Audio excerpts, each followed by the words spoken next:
What kind of horse did you say that you wanted? A Mustang. You want a Mustang?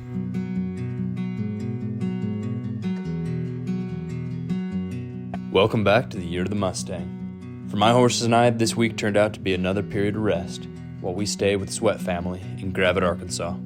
Nevertheless, we still find plenty to keep ourselves busy, from vet visits to getting in some good horse riding. Along with that, I'll tell you guys a little bit more about adopted Mustangs.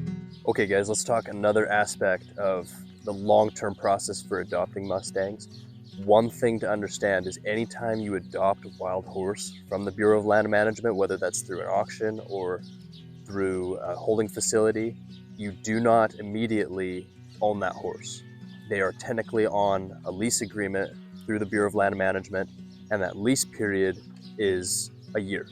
So for a whole year, you have to maintain and care for that horse. That horse can't be sold, can't be traded. The reason that the Bureau of Land Management does that is so that horses can't be adopted and then turned around out to meat processors and slaughterhouses for horses. So you have to continue to maintain that horse for that year. After that year lease period, you can then receive a certification document and get that signed off by an equine professional. So today, I just got a vet out here. A vet was here looking at one of Dallas's horses, and I had my certification document for Denver. As of November, I officially passed that year period, and now I'm able to get that signed off for him. And then once this gets sent back in and processed, I will be the titled owner for Denver, right? So before that, he was technically just leased to me through the Bureau of Land Management, and I had a document to prove that as well from the BLM. But yeah, now we're gonna be getting this paperwork sent back in so that I can be Denver's official titled owner.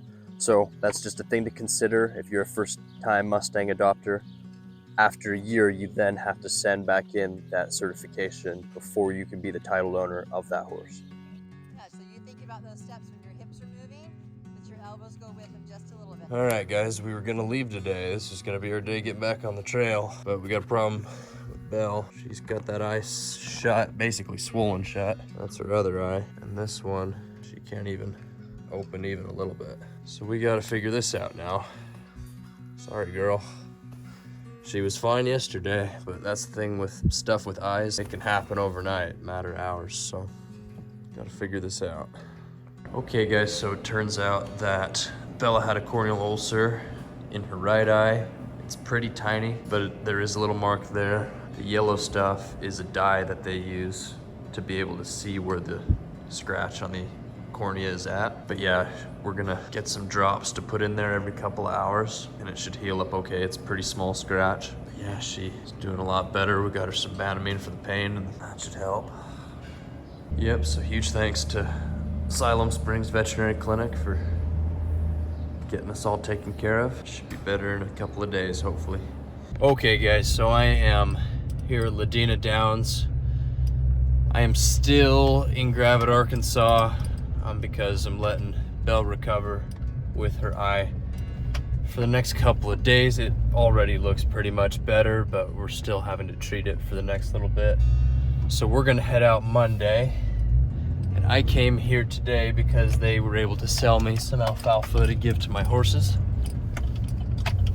And right now I'm gonna drive ahead to Gateway and see if I can set up more places to stay as we go into this next week here. So that's what I'm out doing right now.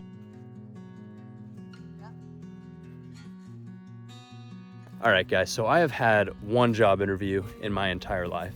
And that was to be a working student under Donette Hicks back in 2014 at Sage Creek Equestrian. And a working student is not a paid position. I worked in trade for my lessons, in trade for my education. Now, I was just a young kid who wanted to be around horses and get on as many horses as I could. So for me, I saw this as just an incredible opportunity at the time. And I didn't even understand the trip of horsemanship that I was getting on. And because I knew so little, to get me a foundation, Donette would pass me around to so many different incredible horsemen and women in our community and in our barn to be able to get me going, and it really sped me along back in the get-go. And that's how I got close with the Sweats. They were some of those people giving me lessons right back from the very beginning when I was getting started. Now, I was able to take that education and turn around and make a career out of training horses and teaching lessons. And for that, I put a huge emphasis on education. And no matter your capacity, I believe we should all be pursuing to develop our horsemanship from the best sources to be able to be the best we can be for our horses. I feel like the day that we say we know it all is the day that we fail the horse. So for that, I will be pursuing my education in horses and in riding and in training for my entire life. It'll never end. I will continue to seek to better my skills, because that's the least I can do for them with everything they do for us. So absolutely, I put a huge emphasis on pursuing an education in horses, no matter your experience level. I had the opportunity to sit down and talk with Lynn and Dallas Sweat. Dallas and her daughters, Kelsey and Corby, all worked with me at Sage Creek Equestrian, a training facility in Heber City, Utah, and we all worked under Jim and Donette Hicks. Dallas had been a long-time trainer there when I got started, and her daughters all were a big part of my education, especially when I was first getting going. When Sage Creek opened its doors, I think it was 2004, Jim and Donette, Jim had just gotten home from championships with my horse, Troy. Okay. And I moved over, brought him to the barn right as they opened up their doors, and became a working student for Donette. And was with Donette for probably about maybe 2 years, year and a half, I think, before I started taking on just some beginner type clients and working with some horses. And I was there until 2016 and worked with Jim quite a bit, worked with Donette. Both of them were my coaches at, single coach at one point in time, and back and forth. And I had the opportunity to be able to be at the barn early in the mornings and ride with Jim, where Jim and I would just be in the arena, and I could watch him with his horses and ask him questions, and we could banter back and forth, and that was a pretty cool time. Being introduced to Ray Hunt's teachings through Jim and Donette, and then being able to watch that in action with Jim and with Donette. I had the luxury of being with Jim more in the mornings than I did with Donette, and be able to watch those things. One of the great things that Donette was a huge opportunity. I mean, she gave me so many opportunities, but I got to go to all kinds of neat places and go be the model for a horse shoot, or go out to the salt flats and go do music videos and things like that. And that was something pretty memorable with my kids and with her. But there's so many. You want to answer that question? About 30 years. About 30 years. That's fantastic. Not quite. Almost, but not quite. It'll be 29 years. 29. Yeah. 29 May years. 20th, 29 years. That's awesome. Yeah, long time. Gotcha. But it feels like nothing. Yeah. That's right. I think one of the really neat things that I've been able to experience through you is teaching my students and friends out here about the wild Mustang, because there's not herds of wild Mustangs out here this far out, and you coming out this way and staying here opened up a whole new world for my clients and people that I know to go, oh, Mustangs. Yeah. Maybe there's some issues or some things going on that we need to be aware of that they've never thought of before. And so that was kind of an eye-opener that living out west and working with Mustangs, they're part of your everyday conversation. It seems like that's what it is. And out here it's not. I mean, you have Mustang auctions or tip programs come out here every once in a while, but they're shipped in, and it's not part of a community like it really was. Donette really brought those Mustangs into a community, up there in Heber with the trainers. And so having that come through with you out here, it kind of opened up a whole new door for people to go, oh, maybe we need to look and see what's going on with these Mustangs, and how can we help, or start getting them.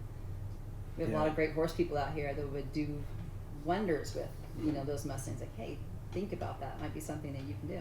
And I've mentioned it to a lot of people at work, where I work at a solar company, and everybody's pretty conscious about the environment. And when I start telling them about your trip, and have them go to your YouTube channel is that, oh, I want to go get a Mustang. What do we got to do to go? Can we just go get one? You know, it's like she said, people are just not aware of it out here. It's like, no, it's an adoption process, and you have to have the facility kind of set up for it. But it has sparked a big interest, even at where I work. Yeah, that's fantastic. I mean, it's working, and that's exactly, you know, what I hope as I head deeper and deeper into territory, like you're saying, moving away from where it's not a known issue because these people out in the side of America don't live with it, but they can become just as passionate and just as aware about the situation. It's huge. One of the things that I talk with my students, especially students who have never been taught, you know, ground manners, horsemanship type things, which we see a lot in the dressage community, that there's not a lot of ground manners and boundaries just from lack of understanding. And having them, one thing I tell my students a lot is get online and go watch YouTube videos of herds of Mustangs, because they need to learn the language of how horses communicate with each other and how they can use their body language to put you in a position or leave you and flee. And so when they're dealing with horses in the pasture at home and they see this hierarchy going on with, you know, we have alpha mare over here or alpha gelding over here, they can start to see how they're communicating to each other. And it opens up their eyes to like, oh, there's a whole language out there we don't understand. We're always trying to get horses to speak our language, and they have their language, and we have got to learn to speak their language and help them understand. And so watching videos of wild horse herds, or even in, you know, if you can find them in the holding facilities and watch how, because they're closer together, and see how that communication happens has been something that's pretty cool.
Week's video. Thank you so much for tuning in. If you did, hit that subscribe button. Also, we are hitting the road in this upcoming week. We are going across Arkansas, so please check this next video out. It's going to be an adventure as always. Until then, adios.